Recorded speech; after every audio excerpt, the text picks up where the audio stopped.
Hey, what's up guys? I've got a deck tech for you guys today, and today we're going to be reviewing... No, you can't see the face. I'm sorry, Jim, you're not allowed in my videos anymore. Um, we're going to be reviewing my standard Esper control deck, and it's pretty... There's only really two versions of Esper. There's the Sorin build, and then there's like the Restoration Angel build. And I don't particularly like the Sorin build, so this is the one I went with, and this is the one I've had built for the past like 2 months or so. And it's working really well. I did add some Dragon's Maze cards to it, so this will be post Dragon's Maze. The sideboard is still a little rough right now. I guess maybe I'll get some input on that, but the main board should be around for a while. So I guess let's get right into it. For creatures, I've got 4 Augur of Bolas.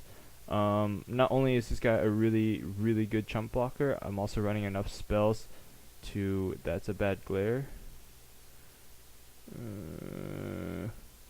Okay, whatever. So 4 Augur of Bolas, and great chump blocker. 1/3 for 2 is always good. And then I'm running enough spells to whiff less on him, but he cantrips for me, helps me dig into like Sphinx's Revelation and stuff like that. So we'll set those right there. Next I've got 2 Snapcaster Mages. I tried playing around with 3, but I'm not playing enough spells to actually play 3 of them. So 2 is good enough. He's a good ambush viper if he needs to be, but oftentimes you're going to be flashing back cards like Dissipate and Sphinx's Revelation or Supreme Verdict. Next we've got 2 Restoration Angels. Oftentimes she does have good synergy with Snapcaster and Augur Bolas, but oftentimes she's just there to flash block.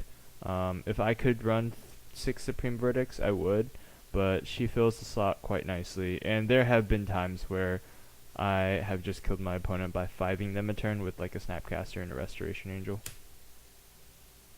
And then the last creature I only have as a 1 of, but you only need 1 of him in your deck, Aetherling. So it's a new Dragon's Maze card. It's basically the Morphling on steroids of the set, and it has all these really neat abilities. Really hard for control to beat him, really hard for a lot of decks to beat him once you stabilize. But so he really never leaves play, just because it's so hard to get rid of him. So you really only need to see 1, and you'll be good for the game. So that's that. Next, I'm running 1 Planeswalker, and that's Jace. He helps with my game plan of milling them out. Usually that's how I'm going to win. There will be the off games where you're winning with Aetherling or any of your creatures up here, but usually you're milling with your Drownyards and Jace. And he cantrips you every turn, which is also very nice. Next, I've got 2 enchantments. They're 2 Detention Spheres. This card is, if anything gets around your counters, you have like uncounterable stuff. If you have like a Loxodon Smiter or something, this will be a really good catch-all for your for permanents that hit the field, like, you know, other opposing planeswalkers or something like that.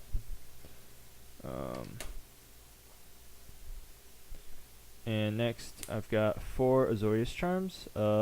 Easily the best charm of the set, of the cycle basically, and you're not really using the lifelink ability, but it's mostly used towards removal. Unless you're playing a control mirror, then it's really used for a cantrip, which is also really good. Seeing extra cards by cycling it will be help you dig into like more important spells. Next, I've got another new card, 2 Warp Physiques.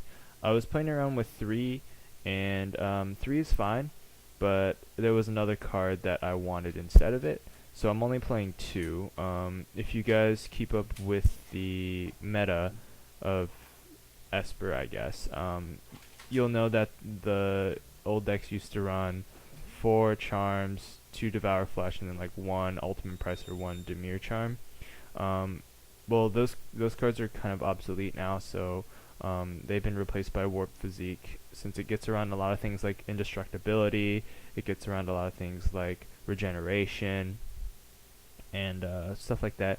And the fact that it's dependent on the amount of cards in your hand is really good in control decks, because you usually always have like 5+ cards in your hand, and a -4 will get rid of most creatures in the format.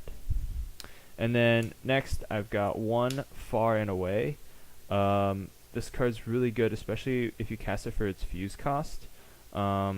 You just need another thing to battle Geist Ain't Trapped, and you don't have Devour Flashes anymore. So Far does kind of act like tempo removal currently.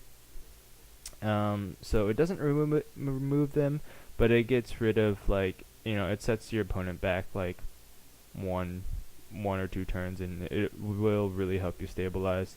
Sacrifice is always good, and then the fuse cost is always what you're trying to be looking to do. Next, we've got 3 Dissipates. Decks usually run 2, but I think with Junk Reanimator now, people are starting to run 3. I am not a fan of Syncopates. I am a man of my counters, so 3 Dissipates it is. And then the rest is pretty self-explanatory for an Esper deck. Next we've got 3 Think Twice. Very good card advantage. You really need this card in like Sphinx's Revelations to turn on your Warp Physiques and help you dig into your more important threats. And this also allows you to do stuff like, if your opponent, maybe you're holding up for a Dissipate, but then your opponent doesn't cast something that's worthwhile to counter, or they don't cast anything at all, then you have the option of using a Think Twice that turn, making your mana not go to waste. So just being a little mana efficient there. Next we've got a very important engine of the deck, Sphinx's Revelation. This card helps you stabilize in a lot of scenarios. Oftentimes players will slaughter games with Sphinx's Revelation just because it's very backbreaking for this deck.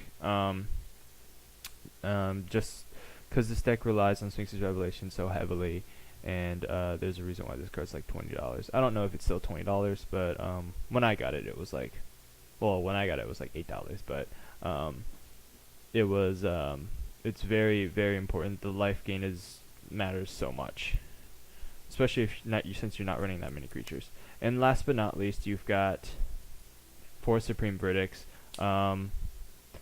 Pretty self-explanatory. You're not really a control deck without Wraths, and you need to be able to control the board of creatures. So like if Naya Blitz or something, you can only counter 1 spell a turn, so if they cast like 4 or 5 or 3 or 4 spells a turn, you're going to really need a spell that'll catch all of those creatures. Detention Sphere does help, but the creatures have to be the same. So Supreme Verdict usually does the job there.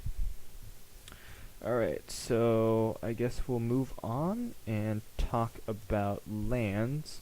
My land base, I think I've gotten it down to an art. It's exactly where I want it to be at.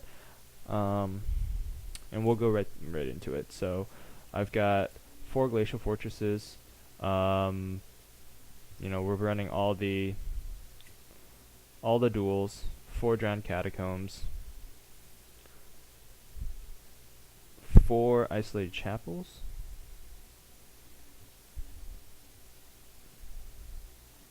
4 Hallowed Fountains. We're running 10 Shocks, 4 Hallowed Fountains, and the 10 Shocks is I was at 9 just to statistically ensure that you would get a shock in your opening 7. But now that I realize that this deck is sometimes has to mulligan, so if you go down to 6 or 5, you still have a pretty good chance of opening with a shock in your hand. So I've got 4 Hallowed Fountains because blue-white's the most important color combination you need in the deck. Next I've got 3 Watery Graves and 3 Isolated Chapels. Not Isolated Chapels, Godless Shrines. So there's that, and then we have finally your win con, which are 4 Nephalia Drownyards, and then you have 1 basic islands just for, like, you don't want to get blown out by like a Ghost Quarters or something like that. So you have one island you're playing. Blue is very important in your deck. It goes blue, white, then black, which is very coincidental because you're running 16 blue sources, 15 white sources, and 14 black sources. So there's kind of like that distribution of colors you have there. And that's my deck. I guess I'll show you my sideboard. It's a little rough, like I said, but I don't know if it'll change too much. There's one Witchbane Orb. This might be taken out now because the Putrefy has been printed, and I don't like that card. Well, no, I love that card, but I don't like that card being used against me, is the thing. And then next we've got 2 Rest in Peace for those Reanimator decks. 1 Oblivion Ring. This turns into a Purify the Grave if I'm playing in like a larger tournament, but just my local meta, it's very control heavy, so Oblivion Ring is a little bit better, and it helps towards zombies as well, which I think we'll see a resurgence with Blood Scrivener, I think that's the name. 3 Tragic Slips.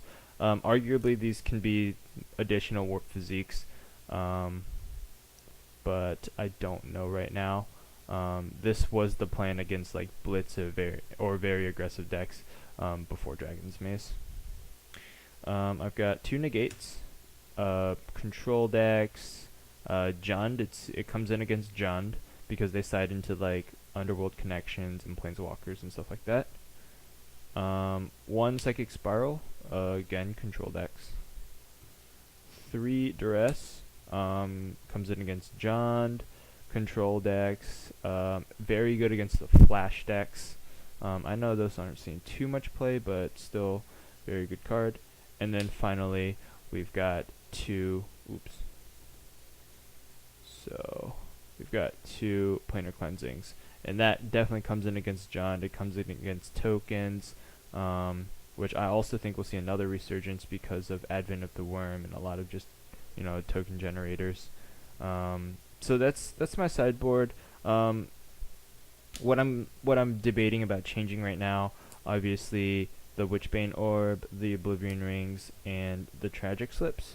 Everything else I think will stay as is, so I guess we'll just see what happens and go from there. So thanks for watching, guys. Hope you guys enjoyed the deck tech. Let me know what decks you guys are running for FNMs, and we can Skype battles or something like that. I don't know. So thanks for watching, and see you guys later.